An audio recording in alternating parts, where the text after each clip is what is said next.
Okay, so I am now a Hyrox Pro athlete. What is that? Let me jump into it in this video and tell you a little bit more about Hyrox, a little bit more about my first Hyrox event, which was in April 2023. Tell you about the 6 months leading up to that. I'll show you a few clips and videos of the day itself and how everything went, and give you some insight into my training leading up to my next event, which is in November 2023, my targets and goals for that particular event compared to how I did the last time, and yeah, just jump into some of the training that I'm looking to pick up. All right, before I jump into the video, as usual, if you could please like and subscribe and click the bell icon as well so you can get notifications of all the new videos that I upload. All right, peace.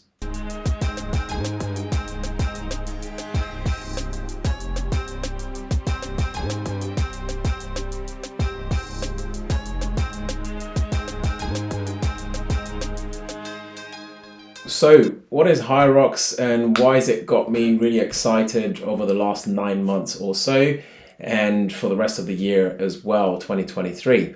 So Hyrox is the World Series of Fitness Racing. It's been around for about 5 years or so. I think it's 2018 it came around.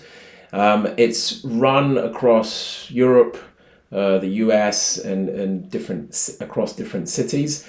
And essentially, it has a bunch of different circuits combined with 1K run splits. I'll put it on the screen here so you can see what it is. So you have 8 circuits, functional circuits, and then in between each one of those circuits, you have a 1K run, and you end up doing an 8K run in total. So you start off running 1K, and then you jump into a ski erg for 1,000 meters, and then do another 1K. Then you do a sled push, do another 1K, sled pull, do another 1K, etc., etc., etc. As you can see on the screen, what the different exercises are. And essentially, it's all timed. Now, why do I love Hyrox so much? Well, one of the key things is it's open to anyone.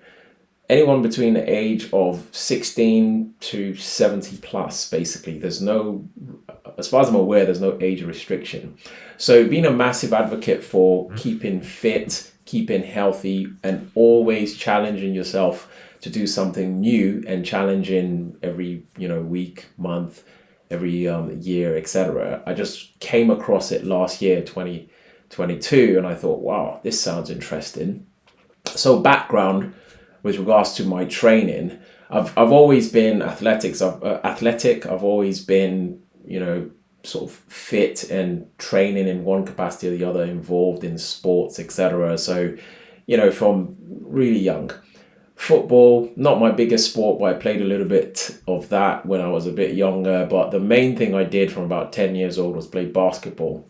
Lots and lots of basketball and athletics, 100 meters, 200 meters. I was quite rapid as well. But anyway, but as I got older, I started getting bored of doing different things. So then I'd do sessions in the gym, I'd get bored of that, and then I'd challenge myself with something else. So for example, about 5 years ago, I got really into strength training.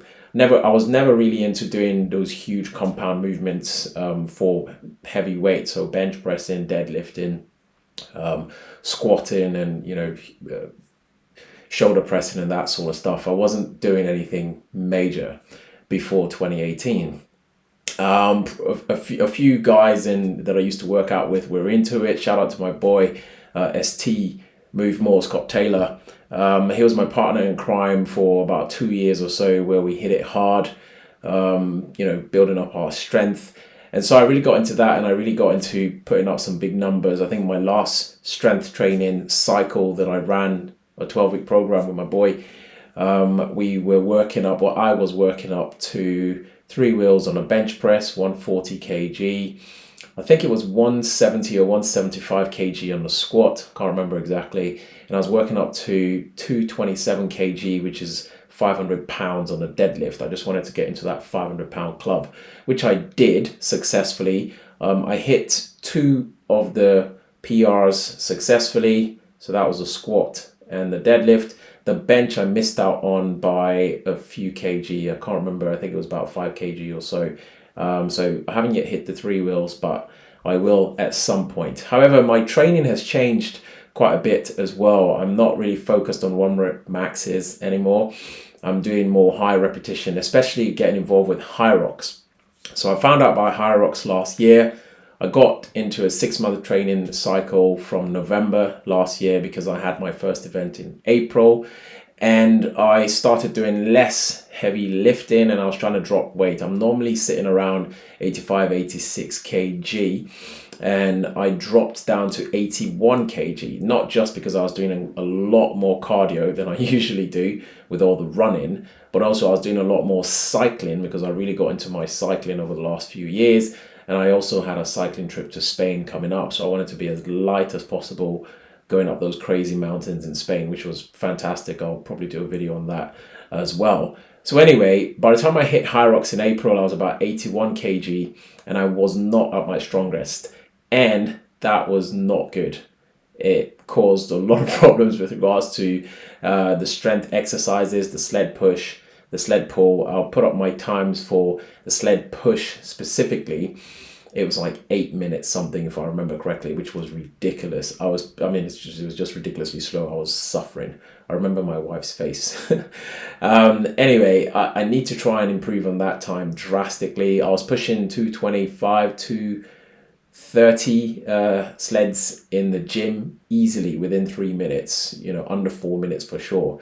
So the fact that I got to the competition and, took about 8 minutes to do that was just, the prep was not right, the weight was not right, the strength was not there. So those are a few things that I'm improving on for my next event, which is in November this year, 2023. So I'm really looking forward to that. I started ramping up this month, July, and over the next 4 or 5 months now I'll start, adding a bit more cardio into my workouts and, improving on that slowly. Again, it's just getting into progressive overload and sort of improving on my strength, improving on my cardiovascular system, and obviously my nutrition and hydration, always staying on point with that as well. I don't go through cycles of, I'm eating right and then I'm not eating right. I always eat right. I don't go through sort of lulls or anything like that. I just eat well throughout my life, basically.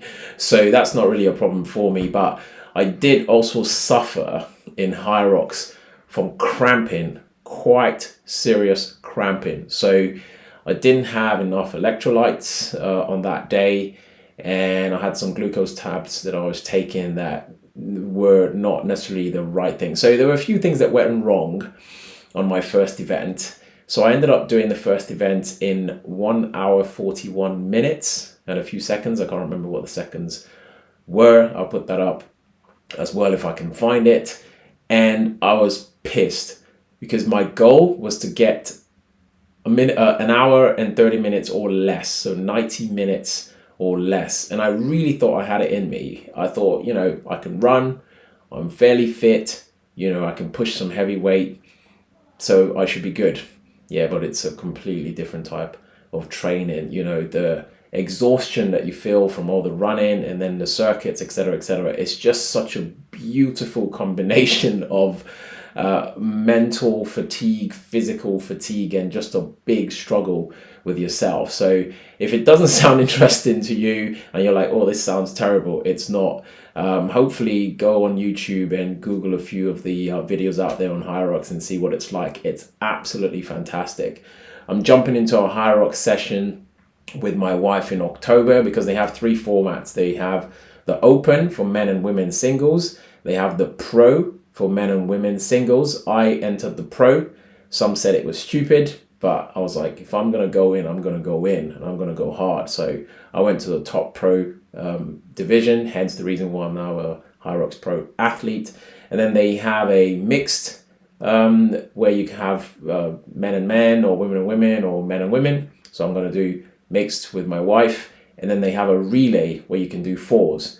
And again, that's kind of cool for like corporate events and stuff like that. And I think you can mix in the relay as well, where you can have maybe 2 ladies and 2 men or something like that. So it's just great, fantastic for everyone.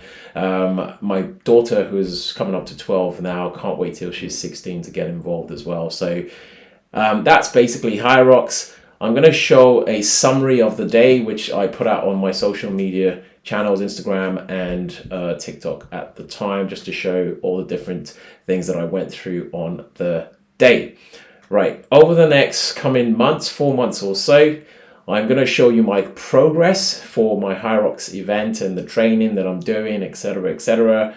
My progression in terms of strength training and my progression in terms of aerobic capacity and running and stuff like that as well. And then hopefully, fingers crossed, if I put in the work, I'll be able to beat my goal, which is 90 minutes or less. After that, then we'll see what happens. To give you a bit of insight, Hyrox basically have the top guys that are doing about an hour or so, or sub-hour times, enter into the World Championships. The last one was in Manchester in the UK, and that's basically all the best times, etc. And then the top 15 times for that season, that Hyrox season, they go into this Elite 15 competition. And Hunter McIntyre is the world record holder. I can't remember what his time is, but it's something crazy like 53 or 54 minutes or so, which is just crazy. I can't imagine doing stuff like that, but you never know. I'm not young. I'm 42 years old, but I'm still pushing and still trying to better myself every day. So no excuses, people. Challenge yourself every day. And yeah, just try and see what you're made of physically, mentally, and always spiritually. All right, stay blessed, people. Remember, it's a forever lifestyle. Have a blessed day. Love.